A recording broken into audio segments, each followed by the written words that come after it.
Hi friends, good evening. Welcome to LTX classes. Telugu మీడియంలో కనుక మీరు civils group 1 and group 2 prepare అవ్వాలి అని అనుకుంటున్నట్టయితే ఎల్టీఎక్స్ క్లాసెస్ నుంచి pure Telugu medium classes offer చేయడం జరుగుతుంది. సో మీరు లైఫ్ టైం వ్యాలిడిటీ తోటి ఈ క్లాసెస్ని మీరు తీసుకోవచ్చు. అండ్ November 16th నుండి కొత్త బ్యాచ్ అనేది బోత్ ఆన్లైన్లో అండ్ ఆఫ్లైన్లో స్టార్ట్ అవబోతున్నాయి అన్నమాట. సో మీరు తెలుగు మీడియంలో సివిల్స్కి ప్రిపేర్ అవ్వాలి అని అనుకుంటున్నట్టయితే బెస్ట్ ఫ్యాకల్టీ చేత క్లాసెస్ అనేవి చెప్పించడం జరుగుతుంది. మీకు దీనికి సంబంధించి ఏ డౌట్స్ ఉన్నా కూడా ఈ నెంబర్కి మీరు కాల్ చేయండి. ఫీ పర్టికులర్స్ కానీ డెమో వీడియోస్ గురించి కానీ మీరు కాల్ చేసి మేడంని అడిగి క్లారిటీ తెచ్చుకోవచ్చు. అండ్ ఈరోజు వచ్చేసి మనము ఈ వీడియోలో ఆంధ్రప్రదేశ్ చరిత్రకి సంబంధించి ఒక ఇంపార్టెంట్ టాపిక్ని మనం డిస్కస్ చేసుకోబోతున్నాం. మనకందరికీ తెలిసిందే, ఏపీపీఎస్సికి ప్రిపేర్ అవుతున్నట్టయితే మీరు గ్రూప్ 1కి కానీ గ్రూప్ 2 ఎగ్జామ్స్కి కానీ ప్రిపేర్ అవుతుంటే ఏపీ హిస్టరీ, ఆంధ్రప్రదేశ్ చరిత్ర అనేది చాలా చాలా ఇంపార్టెంట్ టాపిక్ కదా. గ్రూప్ 1లో అయితే మెయిన్స్లో చాలా ఇంపార్టెంట్ టాపిక్, అండ్ గ్రూప్ 2లో వచ్చేసి మనకి 75 మార్క్స్కి స్కోరింగ్ ఉండేటువంటి topic, and very very important topic, చాలా డెప్త్ ఉన్నటువంటి టాపిక్ కదా ఇది. అయితే దీనికి సంబంధించి మనము క్లాసెస్ని చెప్పుకోబోతున్నాము. ఈ ఆంధ్రుల చరిత్ర అనే దాన్ని మనం ఎన్ని రకాలుగా అంటే ఎన్ని పార్ట్స్గా విభజించవచ్చు అని అంటే, ప్రాచీన ఆంధ్ర చరిత్ర, మధ్యయుగ ఆంధ్ర చరిత్ర, ఆధునిక ఆంధ్రప్రదేశ్ చరిత్ర అని 3 రకాలుగా మనం వీటిని డివైడ్ చేసి చదువుతామన్నమాట. అయితే ప్రాచీన ఆంధ్ర చరిత్ర అని అంటే దీన్నే మనం ఏమంటాము, ఏన్షియంట్ ఆంధ్ర అని చెప్పి అంటాము. మధ్యయుగ ఆంధ్ర అంటే మిడివల్ ఆంధ్ర అని అంటాము. ఆధునిక ఆంధ్రప్రదేశ్ చరిత్ర అంటే మోడ్రన్ ఏపీ హిస్టరీ అని చెప్పి 3 రకాలుగా మనం ఎట్లా అయితే భారతదేశ చరిత్రని పూర్వ భారతదేశ చరిత్ర, మధ్యయుగ భారతదేశ చరిత్ర, ఆధునిక భారతదేశ చరిత్ర అని డివైడ్ చేసి చదువుతాము, ఆంధ్రప్రదేశ్ చరిత్రను కూడా ఇట్లనే 3 రకాలుగా డివైడ్ చేసి చదువుతామన్నమాట. అయితే వాటిల్లో అన్నిటికన్నా సిలబస్ పరంగా చూసినట్టయితే మీరు ఒకసారి నోటిఫికేషన్ చూసినట్టయితే సిలబస్ పరంగా ఎక్కువగా ఉండేది అండ్ ఎక్కువ క్వశ్చన్లు వచ్చేదానికి కూడా అవకాశం ఉన్న పోర్షన్ ఏది అని అంటే ప్రాచీన ఆంధ్రప్రదేశ్ చరిత్ర, ఆ తర్వాత ఆధునిక ఆంధ్రప్రదేశ్ చరిత్ర. అన్నిటికన్నా తక్కువ సిలబస్ ఉంటుంది అదేంటంటే మధ్యయుగ ఆంధ్రప్రదేశ్ చరిత్ర అనమాట. అండ్ క్వశ్చన్లు కూడా తక్కువగానే వస్తాయి దీని నుండి. కానీ అన్నిటికన్నా వెరీ వెరీ ఇంపార్టెంట్ పార్ట్ ఏది ఆంధ్రప్రదేశ్ చరిత్రలో అని అంటే ప్రాచీన ఆంధ్రదేశం యొక్క చరిత్ర అనమాట.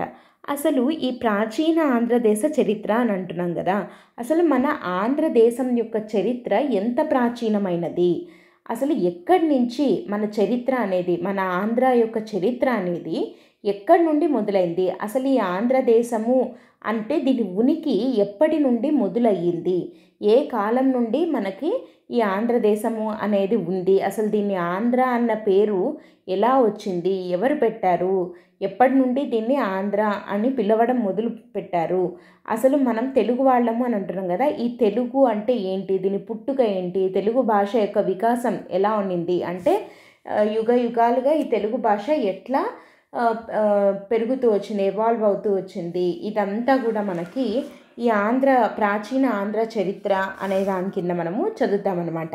అసలు మన పూర్వీకులు అంటే మనల్ని పరిపాలించినటువంటి రాజులు ఎవరు, ఆ రాజవంశాలేవి, ఆ రాజవంశాలలో ఉన్న రాజుల కాలం నాటి పరిపాలనా విధానం ఎలా ఉండింది, సాంఘిక మతపరమైన సాంస్కృతికపరమైన తర్వాత ఆర్థికపరమైన పరిస్థితులు ఆ కాలంలో ఎలా ఉండినాయి, మన చరిత్ర గురించి మనం తెలుసుకోవడం ఇది చాలా ఇంట్రెస్టింగ్గా కూడా ఉంటుంది కదా మనకి. మన చరిత్ర ఇది అంటే పర్టికులర్గా భారతదేశ చరిత్ర చదవడమే ఒక ఇంట్రెస్టింగ్ టాపిక్ అయితే, దాంట్లో మళ్ళీ మన సొంత రాష్ట్రం, మన ఆంధ్ర రాష్ట్రం యొక్క చరిత్రను గురించి తెలుసుకోవడం అంటే ఇంకా హ్యాపీగా ఉంటుంది, ఇంకా ఇంట్రెస్టింగ్గా కూడా మనకి అనిపిస్తుంది అనమాట. మనల్ని పరిపాలించినటువంటి రాజులు అండ్ మనం ఉన్నటువంటి ఇప్పుడు ఊర్లే ఒకప్పుడు రాజధానులుగా కూడా ఉన్నాయి. అసలు ఇక్కడ కొన్ని యుద్ధాలు జరిగాయి, వీళ్ళందరూ ఎలా ఒకరితో ఒకరు యుద్ధాలు చేసుకున్నారు, ఇక్కడ వీళ్ళ మధ్య జరిగిన పరిస్థితులు ఏంటి, మన మధ్య ఉన్నటువంటి గుళ్ళు ఆ కాలంలో కట్టినవి, ఆ కాలం నాటి రాజులు దేవాలయాలు కట్టించారు అన్నాం కదా, అవి ఇప్పటికీ కూడా మనం చూస్తున్నాము. వాటిని అన్నిటినీ చూసినప్పుడు అంతా మన చరిత్ర ఎంత గొప్పది, మన పూర్వీకులు, మన రాజులు ఎంత గొప్పవాళ్ళు అనే దాని గురించి మనం ఇప్పుడు తెలుసుకోబోతున్నాం అన్నమాట. ఇది పర్టికులర్గా మనకి సిలబస్లో ఎందుకు పెట్టారు అని అంటే, రేపు మనం గ్రూప్ 1 అండ్ గ్రూప్ 2 ఆఫీసర్స్ అయిన తర్వాత మనము మన ఆంధ్రప్రదేశ్లోనే కదా మనం పనిచేయాలి. మనకి ఇక్కడి వాళ్ళ యొక్క సంస్కృతి సాంప్రదాయాలు ఏంటి, మన చరిత్ర ఏంటి అని తెలిసినప్పుడు అది పరిపాలనలో మనకు ఉపయోగపడుతుంది అన్న ఉద్దేశంతో దీన్ని పెట్టారు. కాబట్టి మనము ఆ కాలం నాటి పరిపాలనా విధానాలు, సాంస్కృతిక మతపరమైన పరిస్థితులు అవి ఇప్పటికీ మనకి ఎలా ఉన్నాయి ఏంటి ఇవన్నీ మనము తెలుసుకోవాల్సిన అవసరం ఉంది. ఇప్పుడు మనము ప్రాచీన ఆంధ్ర చరిత్ర అనే దాంట్లో అసలు సిలబస్ ఏముంది, ఇప్పుడు మళ్ళీ ఇది 3 భాగాలుగా విభజించాం దీన్ని. మళ్ళీ దీంట్లో ప్రాచీన ఆంధ్ర చరిత్రలో మనం ఏమేమి చదవబోతున్నాము అన్నది ఫస్ట్ ఒకసారి మనం చూద్దాము. ఆ తర్వాత దాంట్లో ఒక టాపిక్ గురించి ఈరోజు వీడియోలో డిస్కస్ చేద్దాం. ఓకేనా? ఫస్ట్ అసలు ప్రాచీన ఆంధ్ర చరిత్ర అనంటే మనకు ఏపీపీఎస్సీ ఇచ్చిన నోటిఫికేషన్లో ఉన్న సిలబస్ ప్రకారం మనకి ఏమేమి ఉంటుంది అనంటే, పూర్వ చారిత్రక యుగము, శాతవాహనులు, ఇక్ష్వాకులు, బృహత్పలాయనులు, సాలంకాయనులు, ఆనందగోత్రికులు, విష్ణుకుండినులు, తూర్పు చాళుక్యులు. ఇది మనకి ప్రాచీనాంధ్ర చరిత్ర కింద మనం చదవబోతున్న సిలబస్ అనమాట. యాక్చువల్గా మనకు నోటిఫికేషన్లో మనకి ఈ బృహత్పలాయనులు, సాలంకాయనులు, ఆనందగోత్రికులు ఈ పేర్లు మనకు కనపడవు, కానీ వీటిని కూడా మనము చదవాలి. తర్వాత విష్ణుకుండినులు, తూర్పు చాళుక్యులు ఇవి మనకు ఉంటాయన్నమాట. అంటే అసలు వీళ్ళందరూ ఎవరు అంటే, ముందు మనకి పూర్వ చారిత్రక యుగంతో మన చరిత్ర అనేది మొదలవుతుంది. చరిత్ర మొదలవ్వదు, ఇది చరిత్ర కన్నా పూర్వ చారిత్రక యుగం అంటున్నాం. అంటే అసలు మన చరిత్ర, భారతదేశం యొక్క చరిత్ర దేంతో మొదలైంది మనకందరికీ తెలిసిందే. సింధు నాగరికతతోటి భారతదేశం యొక్క చరిత్ర అనేది మొదలైంది కదా. సింధు నాగరికత, తర్వాత ఆర్యులు రావడము, తర్వాత వేదిక్ నాగరికత, ఇవన్నీ ఇలా జరుగుతూ తర్వాత మౌర్యుల పరిపాలన, గుప్తుల పరిపాలన, ఇలా మనకి ప్రాచీన భారతదేశ చరిత్ర అనేది మనం చదువుతాము. అయితే సింధు నాగరికత కన్నా పూర్వ చారిత్రక యుగం అని చెప్పి ఉండింది. దీన్నే మనము శిలాయుగము అని కూడా అంటాము. ఆ శిలాయుగము ఆంధ్రప్రదేశ్లో శిలాయుగం ఎక్కడ ఉండింది అంటే, ఆంధ్రప్రదేశ్లో శిలాయుగం నాటి పరిస్థితులు ఎలా ఉన్నాయి, ఆంధ్రప్రదేశ్లో శిలాయుగము, వాటి యొక్క ఆనవాళ్ళు, వాటన్నిటి గురించి మనము ఇక్కడ పూర్వ చారిత్రక యుగం అనే దాని కింద చదువుతామన్నమాట. అండ్ దీంట్లో భాగంగానే మనము అసలు ఆంధ్ర అన్న పదం ఎలా వచ్చింది, తెలుగు అన్న పదం ఎలా వచ్చింది, ఇవంతా కూడా మనము ఈ పూర్వ చారిత్రక యుగం అనే టాపిక్లో మనము డిస్కస్ చేయడం జరుగుతుంది. దీని తర్వాత మొదలయ్యేదే మన ఆంధ్రప్రదేశ్ చరిత్ర.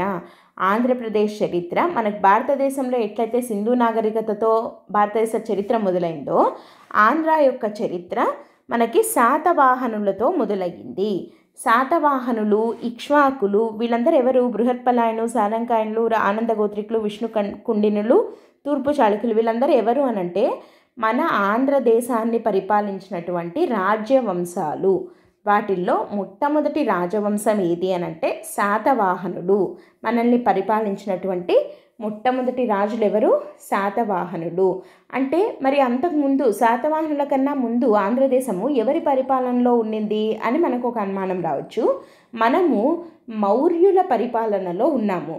మరి మౌర్యుల పరిపాలనలో ఉంటే మౌర్యులు కదా మనల్ని పాలించిన మొట్టమొదటి రాజవంశం అని అనాలి. శాతవాహనులను ఎందుకు అంటున్నాము అనంటే, శాతవాహనులు ఆంధ్రాను పరిపాలించినటువంటి మొట్టమొదటి తెలుగు రాజులు అని చెప్పచ్చు. అంటే వీళ్ళు తెలుగు వాళ్ళేనా అని అంటే, మళ్ళీ వీళ్ళ యొక్క పుట్టుక గురించి కూడా రకరకాల సిద్ధాంతాలు ఉన్నాయి. వీళ్ళు కన్నడ వాళ్ళు అని అనేవాళ్ళు ఉన్నారు, కాదు వీళ్ళు మహారాష్ట్రీయులు అనేవాళ్ళు ఉన్నారు, కాదు వీళ్ళు తెలుగు వాళ్ళు అనే సిద్ధాంతాలు కూడా ఉన్నాయి. అవన్నీ మనం మళ్ళీ వీళ్ళ గురించి డెప్త్గా వెళ్ళి డిస్కస్ చేసేటప్పుడు చెప్పుకుందాము.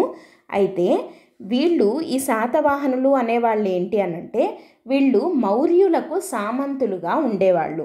మౌర్యులకు సామంతులు అంటారు కదా, ఫ్యూడేటరీస్ అని అంటారు ఇంగ్లీష్లో. సామంతులుగా ఉంటూ వీళ్ళు మౌర్యుల దగ్గర సామంతులుగా ఉంటూ మన కృష్ణా గోదావరి మధ్య ప్రాంతం ఏదైతే ఉందో ఆ ప్రాంతాన్ని పరిపాలించినటువంటి రాజులు శాతవాహనులు అన్నమాట. అయితే ఈ మౌర్యులు ఎప్పుడైతే మౌర్యులు పతనం అయ్యారో, మౌర్యుల పతనం తర్వాత వీళ్ళు శకులతో వీళ్ళతోటి ఘర్షణలు జరిగిన తర్వాత శాతవాహనులకు ఒక స్థిరత్వం అనేది ఏర్పడి వీళ్ళు స్వతంత్రాన్ని ప్రకటించుకొని స్వతంత్ర పాలకులుగా మారి శాతవాహన రాజ్యం అనే ఒక రాజ్యాన్ని స్థాపించి మన ఆంధ్రదేశాన్ని పరిపాలించడం జరిగిందనమాట. అట్లా శాతవాహనులతోటి ఆంధ్ర యొక్క చరిత్ర మొదలయ్యింది. శాతవాహనుల తర్వాత ఇక్ష్వాకుల తర్వాత వీళ్ళు చిన్న చిన్న రాజులు అనమాట. బృహత్పలాయనులు, శాలంకాయనులు, ఆనందగోత్రికులు. వీళ్ళు చిన్న చిన్నవి, కానీ వీళ్ళ టైంలో ఇంపార్టెంట్ పాయింట్స్ కొన్ని ఉన్నాయి. ఇవి క్వశ్చన్లుగా రాదగ్గవి, కాబట్టి మనం వీటిని చదవాలి. ఈ మూడు కలిపి మనకి ఒక సెషన్లో మనం కంప్లీట్ చేసుకోవచ్చు సిలబస్ని. ఆ తర్వాత ముఖ్యమైన రాజవంశాలు మళ్ళీ 2 వచ్చాయి. అవి ఏంటంటే విష్ణుకుండినులు అండ్ అన్నిటికన్నా వెరీ వెరీ వెరీ ఇంపార్టెంట్ శాతవాహనులు ఎంత ఇంపార్టెంటో వీళ్ళ తర్వాత తూర్పు చాళుక్యులు అనే రాజవంశం అంత ఇంపార్టెంట్ అనమాట. మనకి తూర్పు చాళుక్యులు అతిపెద్ద రాజవంశము మన ఆంధ్రదేశాన్ని పరిపాలించింది. సో వీళ్ళందరూ కూడా మన ఆంధ్రప్రదేశ్ని పరిపాలించినటువంటి ప్రాచీన ఆంధ్రదేశంలో మన ఆంధ్రదేశాన్ని పరిపాలించినటువంటి రాజవంశాలు. వాటిల్లో మొట్టమొదటి వంశమైన శాతవాహనులను గురించి మనం ఈరోజు కొంత పార్ట్ని డిస్కస్ చేసుకోబోతున్నాం. అయితే అసలు ఈ శాతవాహనులను గురించి డిస్కస్ చేసుకునే ముందు వీళ్ళ పాలనా కాలం ఏంటి అంటే వీళ్ళు అసలు ఎప్పటి నుండి ఎప్పటి వరకు మన ఆంధ్రదేశాన్ని పరిపాలించారు అనేది మనకు తెలియాలి. అండ్ వీళ్ళకి సంబంధించిన కొన్ని ముఖ్యమైన విషయాలను గురించి ఫస్ట్ మనము తెలుసుకోవాలి. అసలు ఈ శాతవాహనులలో ఏ రాజులు ఉన్నారు, ఎవరెవరు వాళ్ళు ఏం చేశారు, వాళ్ళ పాలనా కాలంలో ఏం జరిగింది, ఇవన్నీ తెలుసుకునే కన్నా ముందు ఫస్ట్ వాళ్ళకి సంబంధించిన కొన్ని ముఖ్య విషయాలని ఈ రాజవంశానికి సంబంధించినవి చూద్దాం. అవి ఏంటంటే ఫస్ట్ పాయింట్ ఏంటి, మనం ఇందాక ఆల్రెడీ చెప్పుకోవడం జరిగింది. ఏంటది అని అంటే వీళ్ళు మౌర్యులకు సామంతులుగా ఉండేవాళ్ళు. మౌర్యులకు సామంతులుగా ఉంటూ మౌర్యుల యొక్క పతనానంతరం వీళ్ళు శకులతో జరిగిన యుద్ధాలలో వీళ్ళే విజయం సాధించి కృష్ణా గోదావరి మధ్య ప్రాంతాన్ని వీళ్ళు ఆక్యుపై చేసుకొని ఆంధ్రదేశాన్ని పరిపాలించడం జరిగిందనమాట. స్వతంత్రతను ప్రకటించుకున్నారు. వాళ్ళెవరు? శాతవాహనులు. వీళ్ళ పరిపాలనా కాలం ఏంటి అంటే వీళ్ళు క్రీస్తు పూర్వం 2వ శతాబ్దం నుండి మొదలుకొని క్రీస్తు శకం 2వ శతాబ్దం వరకు, అంటే ఇది ఒక 200 ఏళ్ళు, ఇది ఒక 200 ఏళ్ళు, మొత్తం కలిపితే మనకి ఎంత 400 సంవత్సరాల పాటు నిరంతరాయంగా ఆంధ్రదేశాన్ని పరిపాలించినటువంటి రాజవంశం ఏది అనంటే శాతవాహన రాజవంశము. 400 ఏళ్ళు ఒక రాజవంశం పరిపాలించడం అంటే మాటలు కాదు కదా. అంటే అంత గొప్ప వంశం అన్నమాట, అంత గొప్ప పాలకులు ఉన్నటువంటి రాజవంశం ఇది. అది రాజులు గొప్ప వాళ్ళైతే సరిపోతుందా? వాళ్ళ యొక్క పరిపాలనా విధానం కూడా గొప్పది. కాబట్టే నిరంతరాయంగా వాళ్ళు 400 సంవత్సరాల పాటు ఎన్ని యుద్ధాలు జరిగినా వీళ్ళే గెలుస్తూ మన ప్రాంతాన్ని కాపాడుకుంటూ, ఇంకా చెప్పాలంటే దీన్ని విస్తరించుకుంటూ పోయి ఆంధ్రదేశపు సామ్రాజ్యాన్ని పరిపాలించారు ఈ రాజవంశం. ఏ రాజవంశం అది? శాతవాహనుడు. సో 400 ఏళ్ల పాటు వాళ్ళ యొక్క పరిపాలనా విధానంతో కానివ్వండి, వాళ్ళ యొక్క ఆర్థిక పరమైన విధానంతో కానివ్వండి, లేకపోతే వాళ్ళ యొక్క సాంస్కృతిక వీటిల్లో ఏ ఒక్కటి తప్పుపోయినా 400 ఏళ్ల పాటు వాళ్ళు పరిపాలించలేరు కదా. కాబట్టి అన్నిటినీ వీళ్ళు బ్యాలెన్స్ చేసుకుంటూ 400 సంవత్సరాల పాటు వీళ్ళు మన ఆంధ్రదేశాన్ని పరిపాలించడం జరిగింది. కాబట్టి ఈనాటికి కూడా మనం శాతవాహనులు అంటే అంత ఇంపార్టెంట్ అని అంటున్నాము. అండ్ ఈనాటికి కూడా శాతవాహనుల కాలం నాటి కొన్ని మనం ఇప్పటికీ కూడా మన ఆంధ్రదేశంలోని ప్రజలు ఫాలో అవుతున్నటువంటి కొన్ని విషయాలు శాతవాహనుల కాలం నాటివి మనం ఇంకా కూడా మనము చూడొచ్చు అన్నమాట. అంటే వాళ్ళు అంత ముద్ర వేయడం జరిగింది మన చరిత్ర మీద. అండ్ వీళ్ళు ఎక్కడ పరిపాలించారు? ఆల్రెడీ మనం చెప్పుకున్నాము, కృష్ణా గోదావరి మధ్య ప్రాంతాన్ని వీళ్ళు పరిపాలించడం జరిగింది. వీళ్ళకి సంబంధించిన కొన్ని ముఖ్య విషయాలు ఏంటి అని అంటే వీళ్ళ మూల పురుషుడు ఎవరు అంటే శాతవాహనుడు. వీళ్ళ మూల పురుషుడు శాలివాహనుడు లేదా ఇతన్నే శాతవాహనుడు అని కూడా అంటారు. నెక్స్ట్ ఏమంటున్నాం? స్థాపకుడు ఎవరు అనంటే సిముకుడు. ఇక్కడ మూల పురుషుడు వేరే, స్థాపకుడు వేరే. మూల పురుషుడు అనంటే మూల పురుషుడు వంశానికి మూల పురుషుడు ఉంటాడు, అతను శాలి లేదా శాతవాహనుడు. స్థాపకుడు అని అంటే రాజ్య స్థాపకుడు వేరే, ఆ రాజ్యం వేరే, వంశం వేరే. వంశమూల పురుషుడు శాలివాహనుడు, కానీ రాజ్యాన్ని స్థాపించిన వాడు ఎవరు అని అంటే సిముకుడు లేదా శ్రీముఖుడు. ఓకే, లేదా చిముకుడు అని కూడా అంటారు. శ్రీముఖుడు, శ్రీముఖుడు, చిముకుడు రాజ్య స్థాపకుడు అనమాట. అండ్ వీళ్ళ యొక్క రాజధానులు అంటే క్యాపిటల్స్ అంటాం కదా, ఇప్పుడు మనకి ఆంధ్రప్రదేశ్ రాజధాని అమరావతి అని అంటున్నాము. అట్లా శాతవాహనుల యొక్క రాజధాని ఏది అని అంటే వీళ్ళకు 2 రాజధానులు ఉన్నాయి. ఒకటి వచ్చేసి ప్రతిష్టానపురం. ప్రతిష్టానపురం అంటే ఇప్పుడు దాన్ని మనం పైథాన్ అని చెప్పి పిలుస్తున్నాం, అది ప్రతిష్టానపురం. అండ్ రెండోది వచ్చేసి ధాన్యకటకం. ధాన్యకటకం అన్నా లేదా ధరణికోట అన్నా ఒకటే. ఈ ధాన్యకటకం అన్నా ధరణికోట అన్నా ప్రస్తుతం మనం చెప్తున్నటువంటి అమరావతి అన్నా ఒకటే. ఈ 3 కూడా ఒకటే అన్నమాట. అంటే వీళ్ళ రాజధానులు ఏది అంటే ప్రతిష్టానపురం లేదా పైఠాన్, ధాన్యకటకం లేదా ధరణికోట లేదంటే అమరావతి. ఇవి వీళ్ళ యొక్క రాజధానులు. అండ్ వీళ్ళ యొక్క అధికారిక భాష అంటే వీళ్ళు మామూలుగా ఇప్పుడు మన అధికారిక భాష ఏది అని అంటే ఇప్పుడు మామూలుగా రాజభాష అంటే రాజులు మాట్లాడే భాష ఏది, రాజులు పరిపాలనలో ఉపయోగించే భాష ఏది, జనరల్గా ప్రజలు మాట్లాడే భాష ఏది, ఇట్లా ఉంటాయి కదా.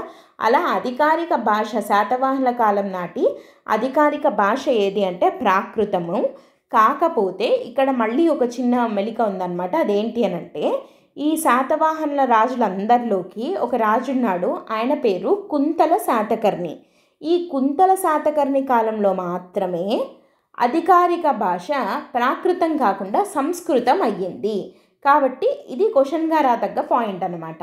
అంటే ఏ శాతవాహన రాజు కాలంలో అధికారిక భాష సంస్కృతంగా మారింది అంటే కుంతల శాతకర్ణి అనేది మనకి ఆన్సర్ అవుతుంది. సో అందరి శాతవాహనుల రాజుల టైంలో ప్రాకృతమే, కానీ ఒక కుంతల శాతకర్ణి మాత్రము సంస్కృతం మీద ఆయనకున్న విపరీతమైన ఇష్టంతో పిచ్చితోటి అధికారిక భాషను సంస్కృతానికి మార్చేయడం జరిగిందనమాట. అది మన కుంతల శాతకర్ణి దగ్గర మనం దాని గురించి ఇంకొక చిన్న స్టోరీ లాగా కూడా ఉంది, దాని గురించి అప్పుడు మనం డెప్త్గా చెప్పుకున్నాము. అయితే ఇప్పుడు మనం గుర్తుపెట్టుకోవాల్సింది ఏంటంటే వీళ్ళ అధికారిక భాష ఏది అనంటే ప్రాకృతం. అండ్ వీళ్ళ యొక్క రాజలాంఛనం ఏది అనంటే సూర్యుడు. రాజలాంఛనం అంటే ఏంటి అనంటే అప్పట్లో ప్రతి ఒక్క రాజ్య వంశానికి ఒక గుర్తు ఉండేదన్నమాట, ఒక ముద్రలాగా. అంటే ఇప్పుడు ఏదైనా సపోజ్ ఫర్ ఎగ్జాంపుల్ అప్పట్లో ఎగుమతులు దిగుమతులు చేసుకునేవాళ్ళు కదా వీళ్ళు, రోమన్ తోటి వాటితోటి ఎగుమతులు దిగుమతులు జరిగేవన్నమాట. ఇప్పుడు అలా చేసేటప్పుడు ఫలానా ఒక సరుకు ఏదన్నా ఎక్కడి నుంచి వచ్చింది అని తెలియాలి అంటే దాని మీద ఒక ముద్ర వేసేవాళ్ళు. అదే రాజలాంఛనం అనమాట. అంటే ఆ ముద్రను చూసి అది ఏ రాజ్యం నుంచి వచ్చింది అని మనం కనుక్కోవచ్చు అన్నమాట. ఆ రాజలాంఛనం శాతవాహనులది ఏది అని అంటే సూర్యుడు. అండ్ ఇంకొకటి, ఈ శాతవాహనుల రాజులందరిలోకి మొట్టమొదటి వాడెవరు అని అంటే ఏమని చెప్పుకున్నాము, శ్రీముఖుడు అని చెప్పుకున్నాం. రాజ్యస్థాపకుడు శ్రీముఖుడు అని చెప్పుకున్నాం. అందరిలో కల్లా గొప్పవాడెవరు అని అంటే గౌతమీపుత్ర శాతకర్ణి. గౌతమీపుత్ర శాతకర్ణి అందరికన్నా గొప్పవాడైన శాతవాహన రాజు అన్నమాట. అండ్ అందరికన్నా చివరి వాడెవరు అంటే శాతవాహన వంశం ఇంకా ఎవరితోటి పూర్తి ఎండ్ అయిపోయింది అంటే ఇంకా అంతమైపోయింది అని అంటే ఎవరితోటి అంటే పులోమావి 3, 3వ పులోమావితోటి శాతవాహన రాజ్యం పూర్తిగా పతనమైపోయింది, అంతమైపోయింది. ఫస్ట్ వాడు వచ్చేసి శ్రీముఖుడు, గొప్పవాడు వచ్చేసి గౌతమీపుత్ర శాతకర్ణి, చివరి వాడు వచ్చేసి 3వ పులోమావి. అండ్ వీళ్ళ కాలం నాటి అధికారిక మతం ఏది అంటే వీళ్ళు ఏ మతాన్ని వీళ్ళు పాటించారు అండ్ ఏ మతాన్ని వీళ్ళు ప్రోత్సహించారు, 2 వేరు. వీళ్ళు పాటించిన మతం వచ్చేసి బ్రాహ్మణ మతం అంటే బ్రాహ్మణిజం లేదా హిందూయిజంని వీళ్ళు ఫాలో అయ్యారనమాట. అయితే వీళ్ళు పోషించిన మతం వేరు, పాటించిన మతం బ్రాహ్మణిజము. దీన్ని పాటించారు. ప్లస్ ఇంకా దేన్ని పోషించడం జరిగింది అంటే వీళ్ళు బుద్ధిజం, ఓకేనా, బుద్ధిజంని వీళ్ళు బౌద్ధ మతాన్ని వీళ్ళు పోషించడం జరిగిందనమాట. అండ్ ఇవి వీళ్ళకి సంబంధించిన ముఖ్యమైన విషయాలు. అయితే మనము ఇప్పుడు అసలు వీళ్ళ కాలంలో మనం ఏమేమి చెప్పుకోవాలి, శాతవాహనులకు సంబంధించి మనము సిలబస్ ప్రకారము మనం డిస్కస్ చేసుకోవాల్సినటువంటి టాపిక్స్ ఏవేవి అని అంటే వీళ్ళ యొక్క రాజకీయ చరిత్ర గురించి, వీళ్ళ యొక్క పరిపాలనా విధానం గురించి, వీళ్ళ కాలంలో సాంఘిక, ఆర్థిక, మత పరిస్థితులు ఎలా ఉన్నాయి అండ్ సాంస్కృతిక పరిస్థితులు ఎలా ఉన్నాయి, వీటన్నిటి గురించి డిస్కస్ చేసినట్టయితే శాతవాహనులు అనే టాపిక్ మనకి కంప్లీట్గా పూర్తవుతుంది. అయితే ఇప్పుడు వీటన్నిటి గురించి మనం చెప్పుకోవాలి అన్నాం కదా, మరి శాతవాహనుల కాలంలో ఇవన్నీ ఎలా ఉన్నాయి అనేది మనకి ఎలా తెలుస్తుంది అంటే శాతవాహనులకు సంబంధించి ఆధారాలు ఏమున్నాయి, చారిత్రక ఆధారాలు మన దగ్గర ఏమేమి ఉన్నాయి, వేటి ద్వారా మనము శాతవాహనుల కాలం ఇలా ఉండేది అలా ఉండేది అని మనము అంచనా వేయగలుగుతున్నాము అనంటే మన దగ్గర ఉన్న ఆధారాలు ఏవి అనంటే 1 పురాణాలు, 2 నాణాలు, 3 శాసనాలు, 4 సాహిత్యం. వీటన్నిటి ద్వారా మనము శాతవాహనులను గురించి కొన్ని విషయాలను మనం తెలుసుకోగలుగుతున్నాం అన్నమాట. సో వీటిల్లో ఒక్కొక్క దాని గురించి మనము డీటెయిల్డ్గా డిస్కస్ చేద్దాం. ఫస్ట్ వన్ వచ్చేసి పురాణాలు. మనకందరికీ తెలిసిన విషయమే, మనకు మొత్తంగా 18 పురాణాలు ఉన్నాయి, అష్టాదశ పురాణాలు అని అంటాం. ఈ అష్టాదశ పురాణాలలో మత్స్య, విష్ణు, భవిష్య ఈ 3 పురాణాలు శాతవాహనుల గురించి చాలా డీటెయిల్డ్గా చెప్పడం జరిగిందనమాట. వాటిల్లో కూడా ముఖ్యంగా వెరీ వెరీ ఇంపార్టెంట్ పాయింట్ ఏంటి ఇక్కడ అనంటే మత్స్య పురాణము శాతవాహనుల యొక్క వంశవృక్షం గురించి చెప్పడం జరిగింది. వంశవృక్షం అంటాం కదా, వంశవృక్షం అంటే ఎట్లా వస్తుంది, ఇక్కడ మొట్టమొదటి రాజు, ఈయనకి 2 పిల్లలు అనుకోండి, ఇలా వస్తుంది. ఇక్కడ మళ్ళీ ఒక్కొక్కరికి ఎంతమంది పిల్లలు, ఇట్లా మళ్ళీ ఈయనకి ఒక 2 పిల్లలు, మళ్ళీ ఇక్కడ ఒక్కొక్కరికి 2, 3, ఎంతమంది అయితే అంతమంది, ఇట్లా వస్తుంది కదా. దీన్ని వంశవృక్షం అంటాం మనం. ఇట్లాంటి శాతవాహనుల యొక్క వంశవృక్షాన్ని గురించి ప్రస్తావించినటువంటి పురాణం ఏది అనంటే మత్స్య పురాణము. ఇదే మనకు ముఖ్యమైన ఆధారము దేని గురించి తెలుసుకోవడానికి. ఇక్కడ మనం చెప్పుకున్నామే ఈ రాజకీయ చరిత్ర అంటే మనం ఏం చదువుతాము అంటే అసలు ఫస్ట్ ఏ రాజు పరిపాలించాడు, ఆయన తర్వాత ఏ రాజు వచ్చాడు, ఆయన తర్వాత ఏ రాజు పరిపాలించడం జరిగింది, ఎవరి కొడుకు ఎవరు, ఎవరి తండ్రి ఎవరు, ఇవన్నీ మనం తెలుసుకోవాలి. అండ్ వాళ్ళ టైంలో జరిగినటువంటి ఇంపార్టెంట్ యుద్ధాలేవి, వీళ్లకు కాంటెంపరీగా అంటే వీళ్ళతో పాటే పక్క రాజ్యాలలో పరిపాలిస్తున్నటువంటి వేరే ఇతర రాజులు ఎవరు, వాళ్లకు వీళ్లకు మధ్య సంబంధాలు ఎలా ఉండేవి, అంటే ఏమన్నా వైవాహిక సంబంధాలు ఏమన్నా పెట్టుకున్నారా, లేకపోతే యుద్ధాలు జరిగాయా, ఎవరితో మిత్రులుగా ఉండేవాళ్ళు, ఎవరితో శత్రువులుగా ఉండేవాళ్ళు, ఇట్లాంటి వీళ్ళ యొక్క రాజకీయ చరిత్ర అంతా మనకు తెలియాలి అనంటే ముందు వాళ్ళ యొక్క వంశవృక్షం తెలియాలి. ఆ వంశవృక్షం మనకి ఈ మత్స్య పురాణం ద్వారా తెలుస్తోంది. అండ్ విష్ణు పురాణము, భవిష్య పురాణము ఈ 2 కూడా శాతవాహనులను, ఆంధ్రులను మ్లేచ్చులు అని చెప్పి పిలిచేవాళ్ళు అండ్ ఆంధ్ర భృత్యులు అని చెప్పి కూడా పేర్కొనేవాళ్ళు అన్నమాట. మ్లేచ్చులు అండ్ ఆంధ్ర భృత్యులు అని. అంతేకాకుండా ఐతరేయ బ్రాహ్మణము మహాభారతంలో కూడా ఆంధ్రుల యొక్క ప్రస్తావన ఉంది. ఐతరేయ బ్రాహ్మణం అనేది వెరీ వెరీ ఇంపార్టెంట్. ఐతరేయ బ్రాహ్మణం అంటే ఋగ్వేదానికి చెందినటువంటి బ్రాహ్మణం అన్నమాట. ఈ ఐతరేయ బ్రాహ్మణంలో ఆంధ్రుల యొక్క ప్రస్తావన మొట్టమొదటిసారిగా చేయడం జరిగింది. అండ్ మహాభారతంలో ఆంధ్రులను బనవాసి అన్న పేరుతోటి పిలవడం జరిగింది. బనవాసి అంటే వనవాసి, బన అంటే ఇక్కడ వన అని యాక్చువల్గా ఇది వీళ్ళు వాని బా అని చెప్పి పిలుస్తారు. సో వనవాసి అంటే అడవులలో ఉండేవాళ్ళు అంటే అని మనల్ని పేర్కొనడం జరిగిందనమాట. ఈ మహాభారతంలో మనకి కురుక్షేత్ర యుద్ధం జరిగింది కదా. కురుక్షేత్ర యుద్ధంలో ఆంధ్రులు కౌరవుల తరపున పోరాటం జరిగిందనమాట.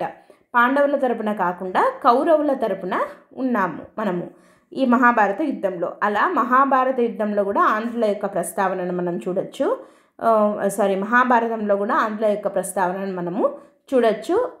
ఏమని ఉంటుంది, బనవాసి అని చెప్పి ఉంటుంది. మహాభారతాన్ని రాసింది ఎవరు, వ్యాసుడు రాయడం జరిగింది మహాభారతాన్ని.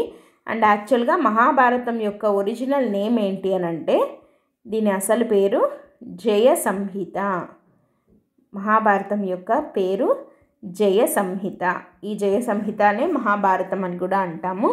మహాభారతంలో కూడా ఆంధ్రుల యొక్క ప్రస్తావన ఉంది.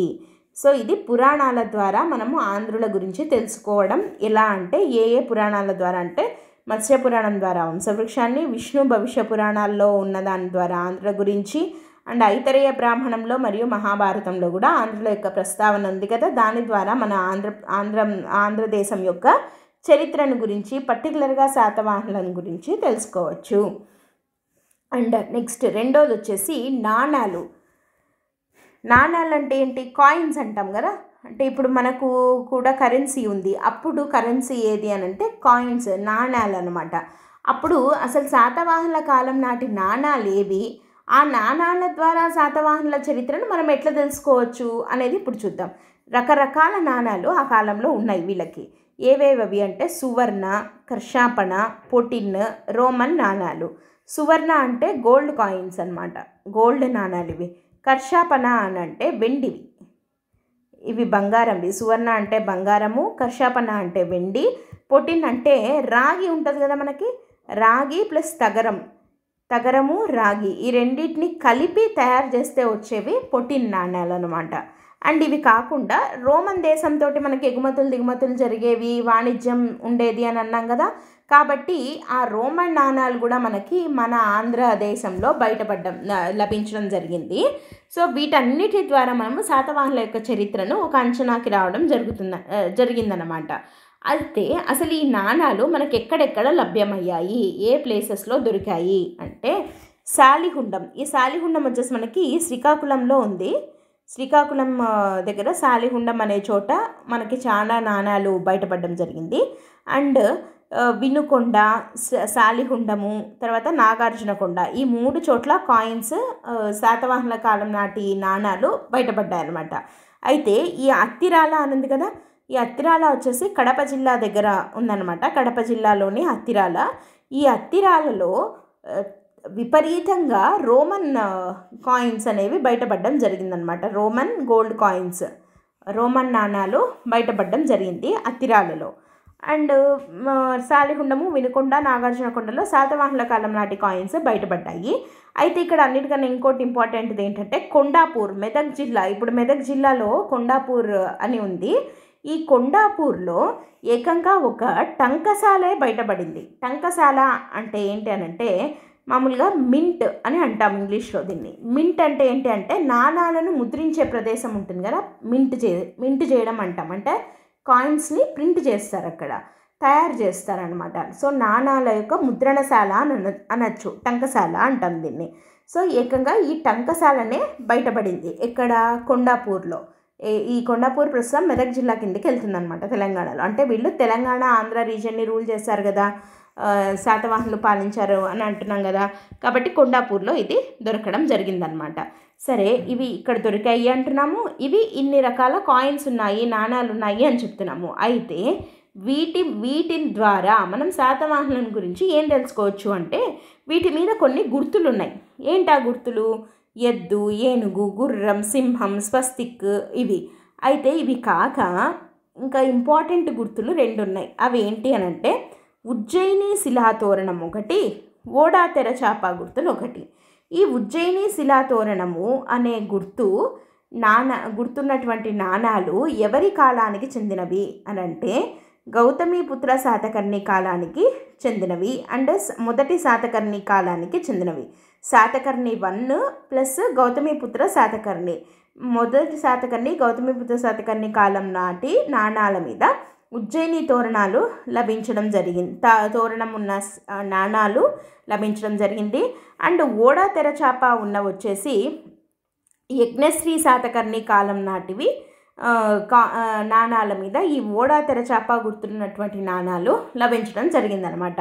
వీటి ద్వారా మనకేం తెలుస్తుంది అంటే ఇక్కడ ఈ మొదటి శాతకర్ణి ఉన్నాడు కదా, ఈ మొదటి శాతకర్ణి ఉజ్జయిని రాజ్యాన్ని ఓడించి ఈయన కాలంలోనే ఉజ్జయినిని తన శాతవాహన సామ్రాజ్యంలోకి విలీనం చేసుకోవడంతో దానికి గుర్తుగా ఉజ్జయిని తోరణం ఉన్నటువంటి నాణాలను కొత్తగా ఆయన ముద్రించడం జరిగింది. కాబట్టి మనకి ఆయన కాలంలో ఇది జరిగింది అనేది మనకి తెలుస్తోంది దీని ద్వారా కదా.